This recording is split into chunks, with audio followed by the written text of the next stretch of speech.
What's up mga idol? So ito yung paggawa ko ng tortang talong kahapon. At since wala akong uling, hindi ako ihaw doon sa ulingan. So dyan, nilagay ko lang siya dyan sa sa gaas. Yan. Para-paraan na lang mga idol para makakain. Tapos habang iniihaw ko yung talong, nagprepare ako ng itlog na pang dipping natin para sa torta.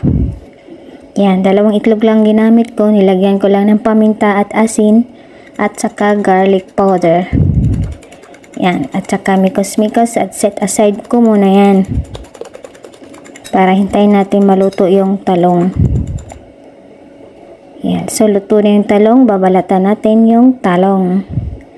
Kasi hindi naman kagaya ng ibang talong na kakainin pati balat.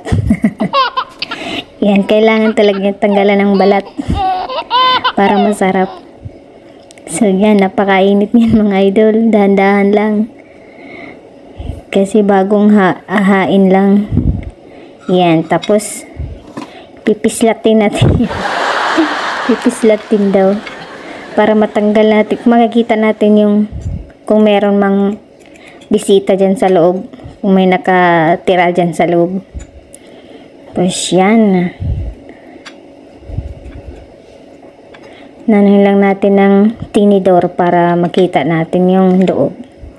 Buti na lang yung nabili ko na yan, 4 na peraso. Ano siya, malinis sa loob. Kaya walang nasayang sa binili ko. Yan. Yan, pislat na. Ano ba yung pislat sa Tagalog?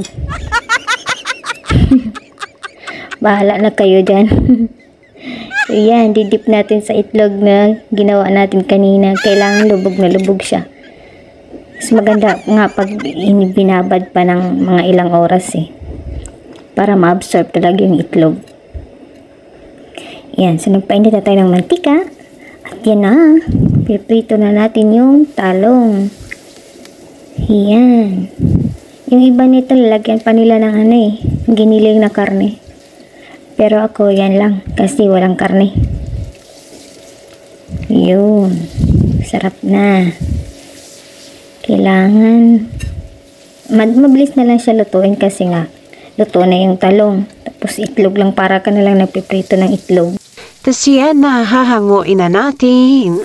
At ready na ang ating tortang talong. At yung natira na itlog na pinagdipan. Yan, ulam pa rin yan. O kaya wag natin itapon. Lulutuin natin para dagdag sa ulam.